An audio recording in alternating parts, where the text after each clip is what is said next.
내부자 둘입니다. 네. 다 아시죠? 네. 바른정당의 김성태 사무총장님 나오셨습니다. 예, 안녕하세요. 김성태입니다. 아직도 사무총장이신가요? 얼마 하지 않을 것 같아요. 아니, 지도부가 다 사퇴하는 분위기라서. 그러니까 다음에, 지도체제, 예. 비상대책위원회나 어떤 기구가 만들어지면은, 저도.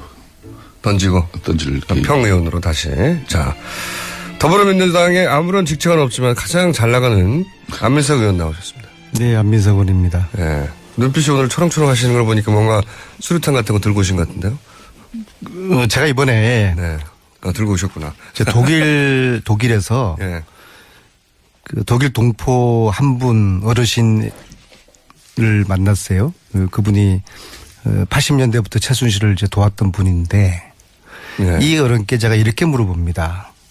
어르신이 어떻게 해서 최순실을 알게 됐습니까? 예. 이분 말씀이 임모라는 박사가 나에게 전화가 와서. 임모 박사가.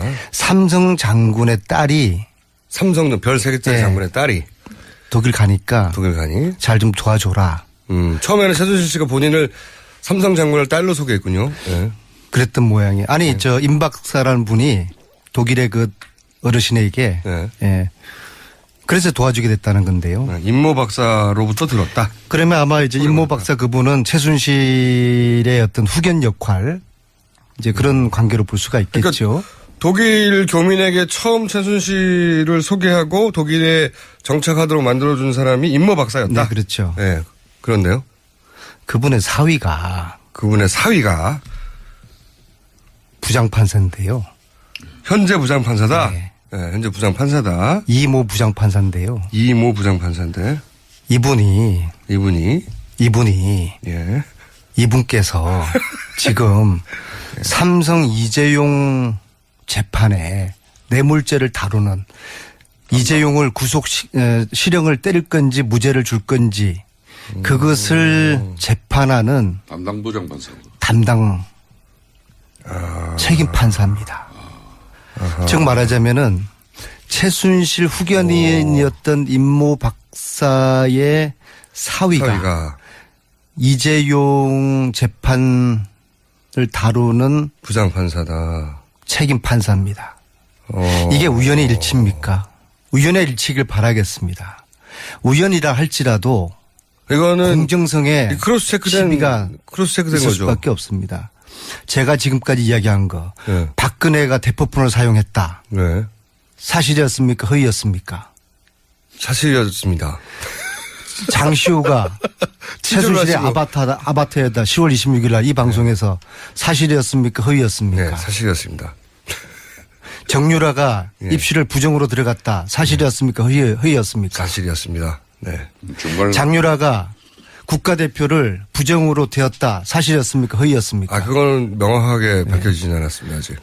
14년부터 제가 최순실을 추적하면서 다소 좀 과장된 건 있을지언정 허위였던 적은 없습니다. 이거 임 박사라는 분과 이모 부장판사라는 분의 관계, 사위와 장인, 이것은 지금 네이버 들어가 보면 나와요.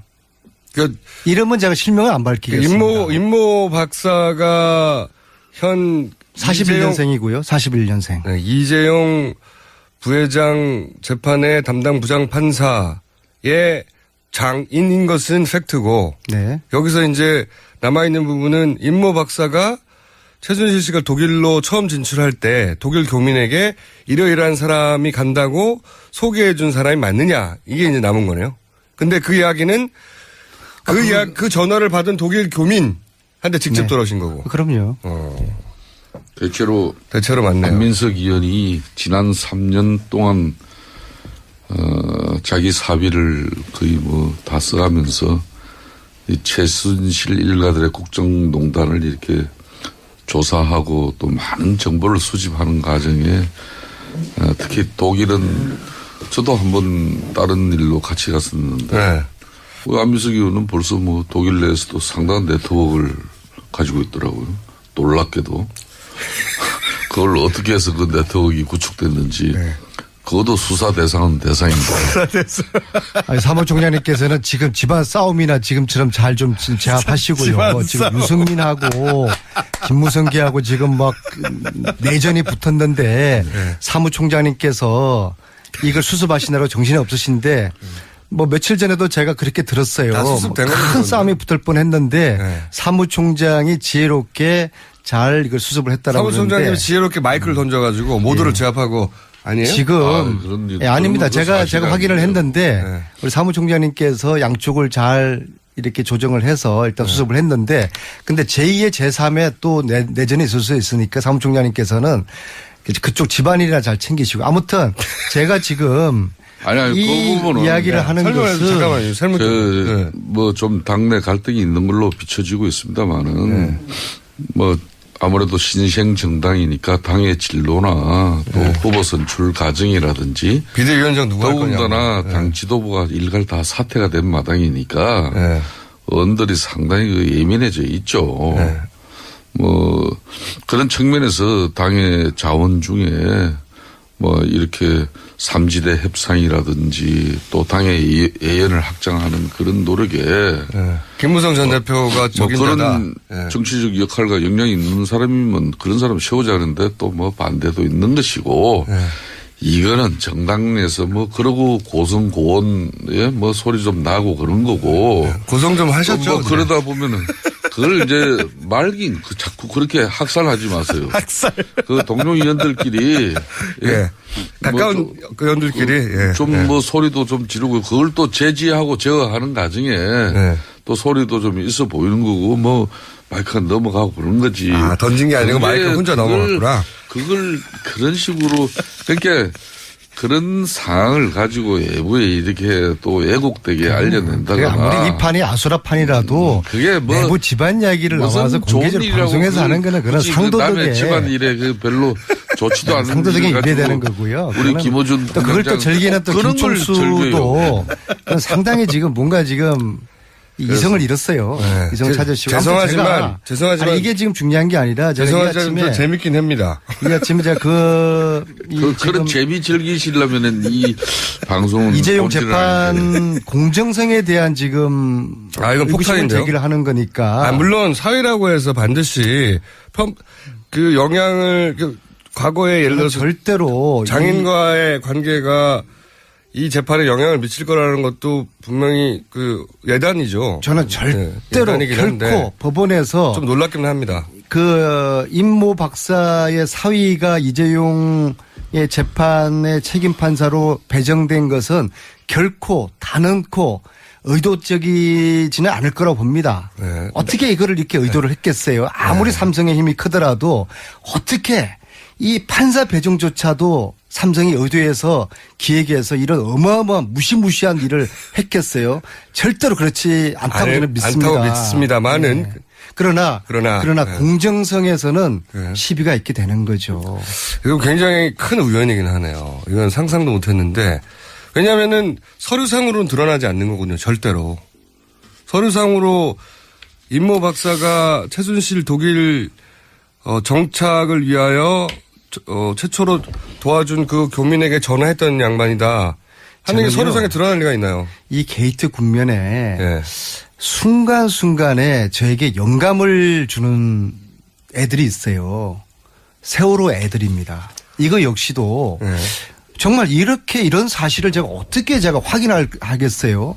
제가 독일을 가서 그런 어른을 만났고 우연히 그 얘기를 듣게 됐고 또 어떻게 제가 지난주 금요일 날 이재용 1차 심리가 불공정했다는 보도를 우연히 보게 됐어요. 예. 그 보도에 나타난 부장판사 이름이 1심 지난주 금요일 했잖아요. 지난주 금요일 날 이재용 부회장의 공판이 이미 시작됐어요. 네, 그렇죠. 시작됐는데 그 1심에서 말들이 좀 있었죠. 그렇죠. 네. 그래서 기사에 보니까 부장판사 이름이 이모 판사인데 네.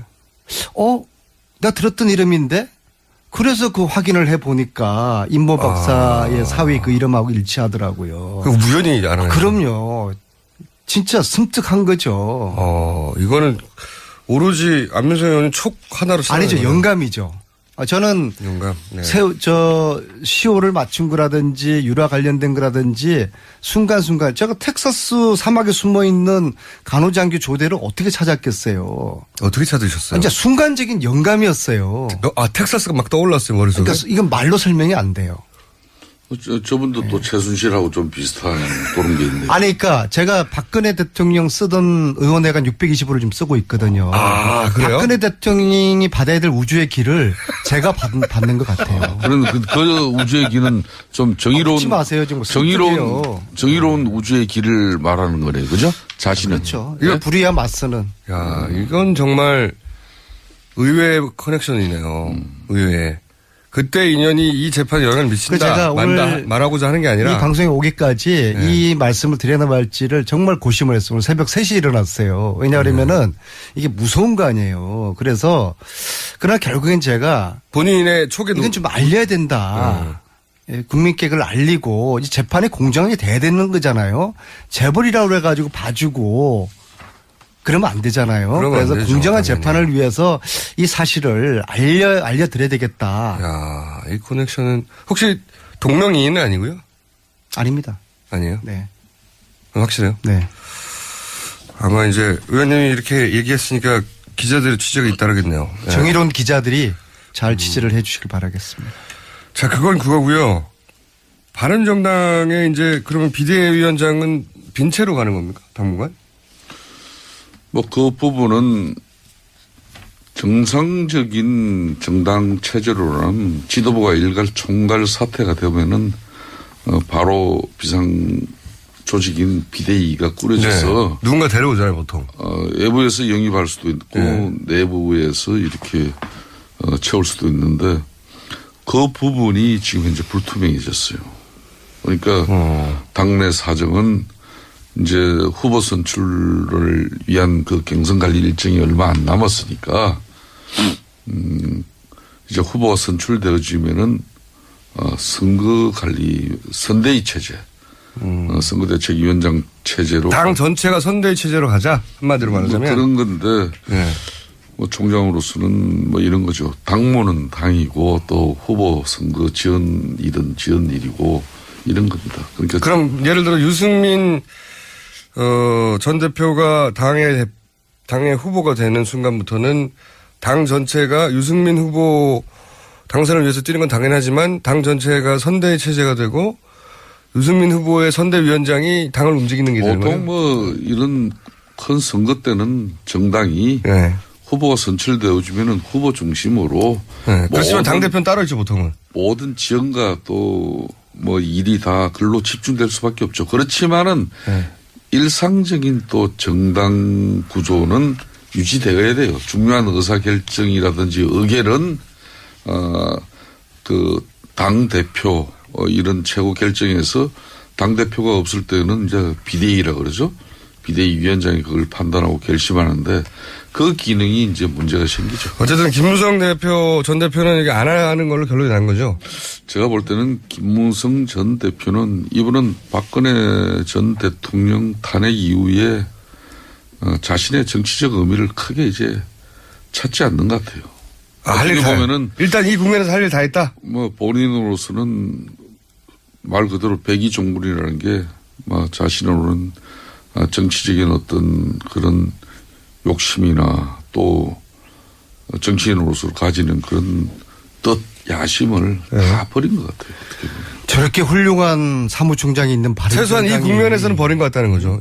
그러니까 이 대선 국면에서는. 의원들 중에는 사실상 새누리당에서 이렇게 바른정당으로 탈당할 때는 거의 뭐 3분의 2 넘는 많은 의원들이 거의 한 70, 80% 해도 과언은 아니죠.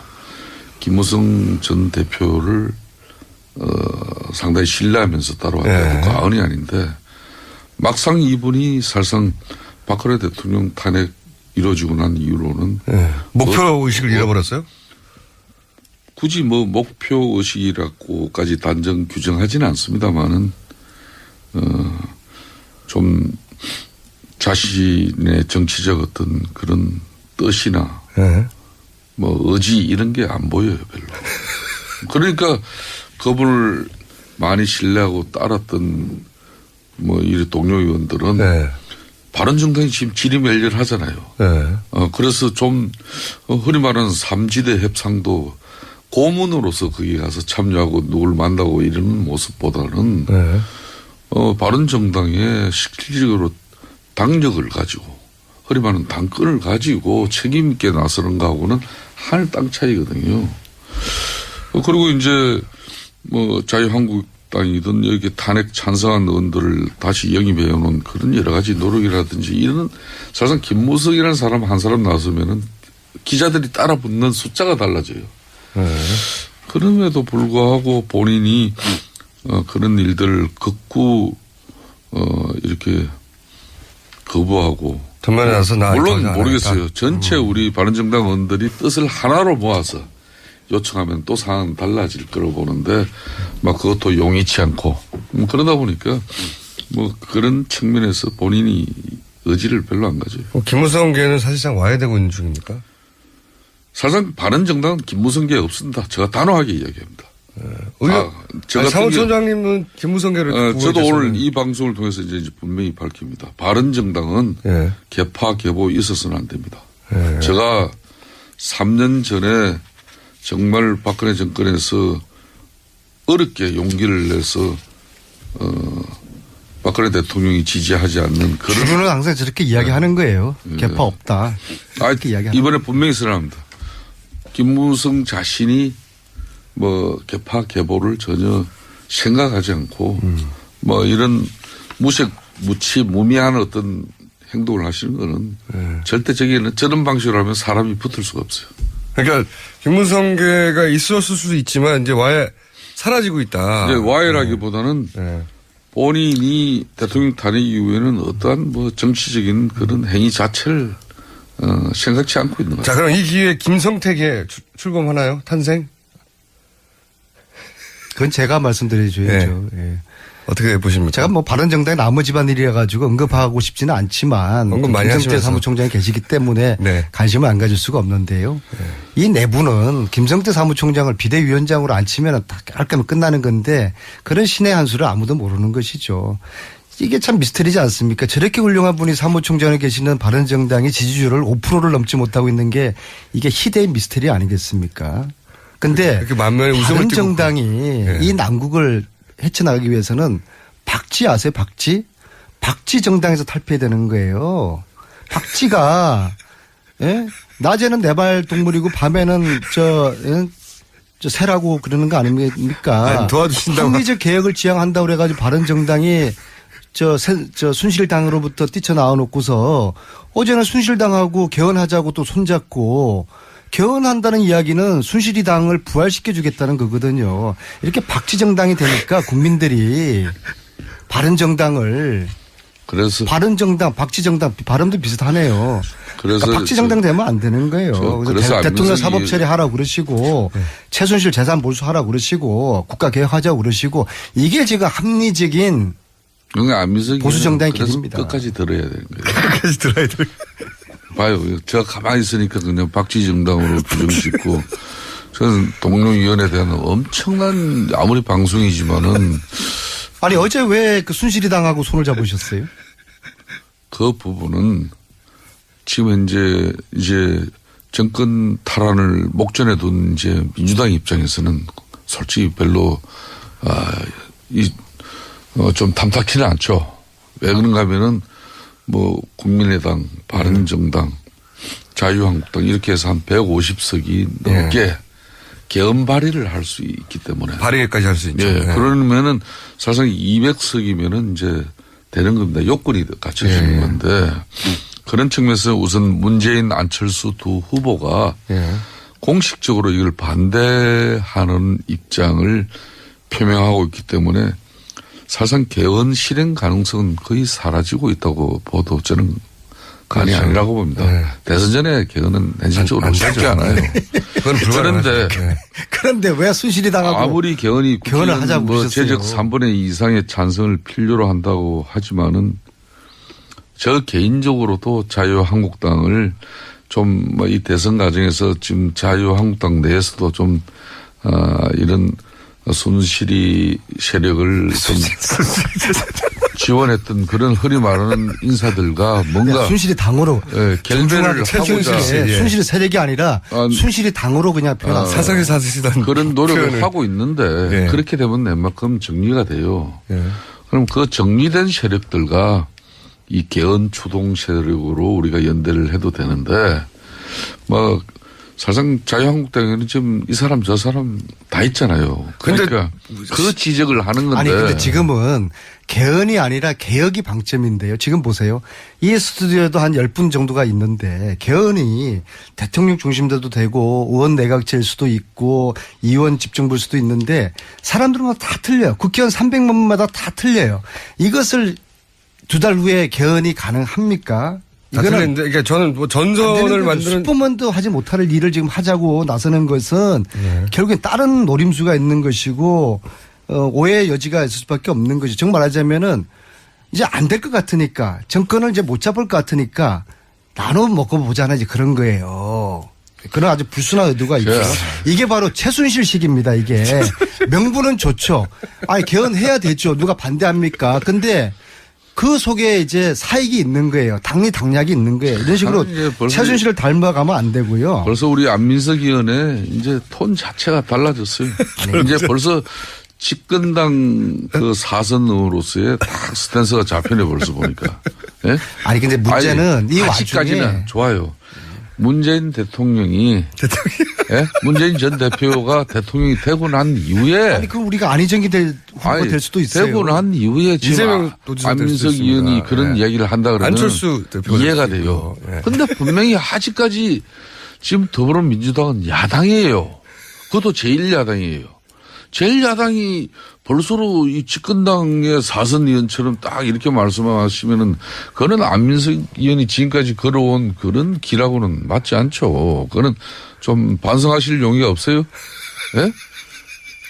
아니 왜 개헌을 거부해요? 그분은 개헌을 이 최순실에 의한 국정농단의 이 교훈은 뭐예요? 제왕적 대통령 이 권력을 갖다 이제 분산시켜서 87년 낡은 군더더기 옷을 입고 뭐 이 대통령 한 사람이 그냥 최순실 같은 이런 사람들에게 놀아나는 거 이걸 아니 개헌을 하지 법법을 말자고 개정해서 했으니까 고치자는데 그걸 반대하면 어떻게 해요? 최순실식으로 풀지 말자는 겁니다. 내년 지방선거 때 그때 개헌을 하면 되는 것이고요. 개헌을 찬성하긴 찬성한데. 그리고 어제 그 시점이 뭡니까? 개헌을 찬성하죠. 근데 시점이 문제인데 어제 시점이 한교안이가 불출마 또 하지 않습니까? 이제 보수 쪽에서는 반기문도 이렇죠.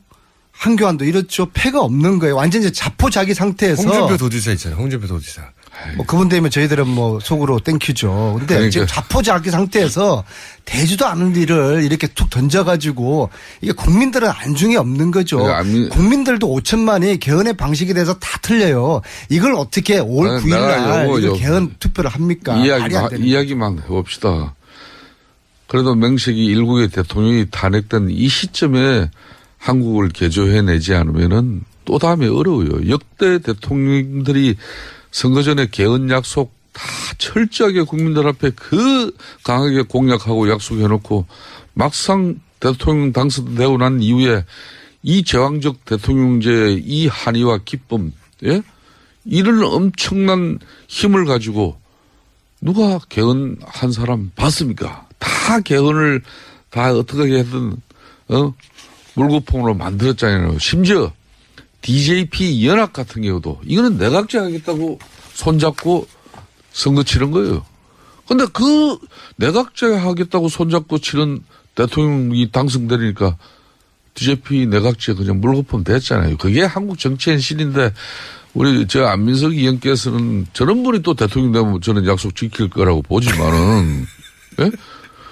이 뻔히 제가 박지정당이라고 질르니까는 막 이성을 잃으신 것 같아요. 말씀하시는데. 그러니까 본인이 본인이 사선 의원으로 이 정치 지금 너무 잘하면서 개헌 논의가 시작이 됐잖아요. 내 손에 이제 당을 뜸이 들이고 쥐는다. 시간이 필요한 만일- 것이죠. 근데 만일 이거는 문재인 전 마치 대표는 남녀가 이제 막 만나가지고 아니 손도 안 잡고 뭐 한번 마음도 안 맞추고서 그냥 결혼 날짜부터 잡으면 안 되죠. 어떻게 내용도 없이 개헌 날짜부터 투표 날짜부터 5월 9일 하자고 에이, 질러버립니까? 우리 아니, 이건 시정 잡혀도 이런 식으로는 하지 않죠. 국회에서 여야 4당 간에 최순실을 너무 아. 최순실한테 배웠어요. 국회에서 명분은 그럴듯하죠. 국민은 안중에 없고. 국회 4당 간에 그동안 되겠어요? 아무리 자꾸자기라도. 개헌 협상에 의해서 거의 얼추 합의가 됐잖아요. 그냥 이번에 이 개헌 논의는 내려놓겠다고 이미 18대 국회 때부터 마음을 비우세요. 12년 전부터 18대 19대 팩트고 네. 여기서 이제 남아있는 부분은 임모 박사가 최순실 씨가 독일로 처음 진출할 때 독일 교민에게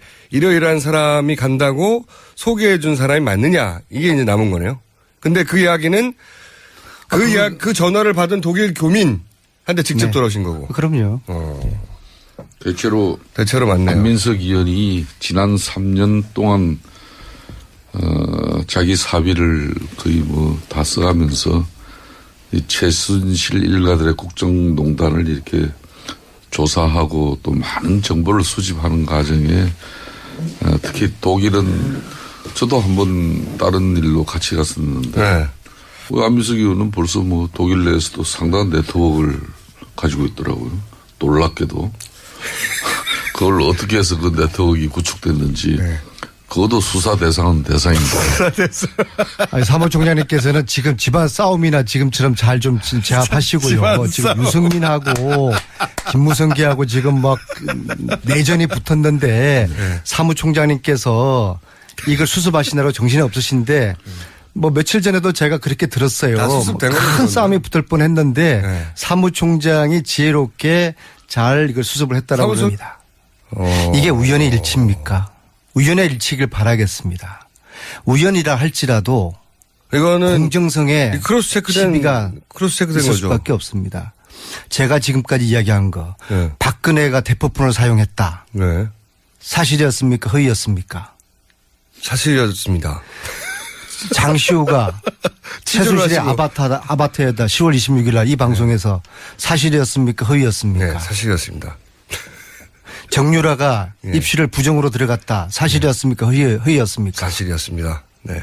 정말 장유라가 국가대표를 부정으로 되었다. 사실이었습니까? 허위였습니까? 그건 명확하게 밝혀지진 않았습니다, 아직.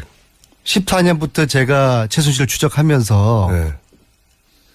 다소 좀 과장된 건 있을지언정 허위였던 적은 없습니다. 이거 임 박사라는 분과 이모 부장판사라는 분의 관계, 사위와 장인 이것은 지금 네이버 들어가 보면 나와요. 이름은 제가 실명을 안 밝히겠습니다. 임모 박사가 현 41년생이고요. 41년생. 네, 이재용 부회장 재판의 담당 부장판사의 장인인 것은 씨가 본인을 삼성 장군을 딸로 소개했군요. 네. 그랬던 모양이에요. 아니 저 임 박사라는 분이 독일의 그 어르신에게 네. 예. 그래서 도와주게 됐다는 건데요. 네, 임모 박사로부터 들었다. 그러면 아마 이제 임모 박사 그분은 최순실의 어떤 후견 역할 이제 그런 관계로 볼 수가 있겠죠. 그러니까 독일 교민에게 처음 최순실을 소개하고 독일에 정착하도록 만들어준 사람이 임모 박사였다. 네, 그렇죠. 네, 그런데요. 그분의 사위가 그분의 사위가 부장판사인데요. 현재 부장판사다. 네. 네, 현재 부장판사다. 이모 부장판사인데요. 이모 부장판사인데 이분이 예. 이분께서 지금 삼성 이재용 재판에 뇌물죄를 다루는 이재용을 구속 실형을 때릴 건지 무죄를 줄 건지 그것을 재판하는 담당 부장판사. 담당 책임 판사입니다. 즉 말하자면은 최순실 후견인이었던 임모 박사의 사위가 이재용 재판을 다루는 부장판사다. 책임 판사입니다. 내부자 둘입니다. 네. 다 아시죠? 네. 바른정당의 김성태 사무총장님 나오셨습니다. 예, 안녕하세요. 김성태입니다. 아직도 사무총장이신가요? 뭐 얼마 하지 않을 것 같아요. 아니 지도부가 다 사퇴하는 분위기라서. 그러니까 다음에 지도 체제, 예.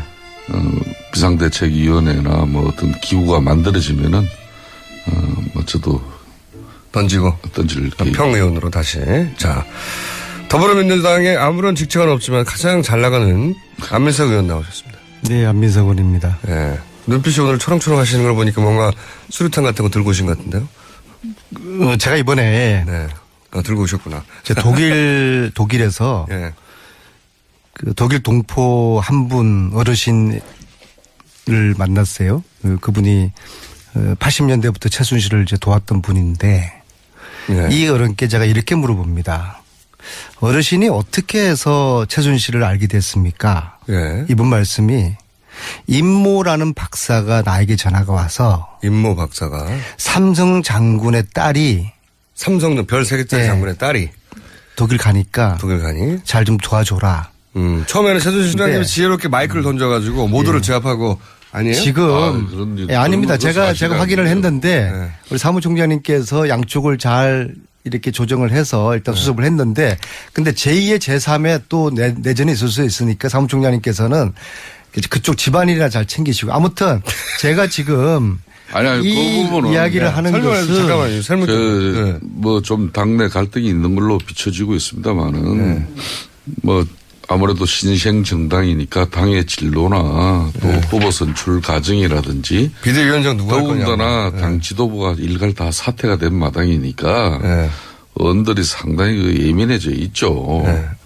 뭐 그런 측면에서 당의 자원 중에 뭐 이렇게 삼지대 협상이라든지 또 당의 예연을 확장하는 그런 노력에 네. 김무성 전 대표가 뭐 적임자다. 그런 네. 정치적 역할과 역량이 있는 사람이면 그런 사람 세우자는데 또 뭐 반대도 있는 것이고 네.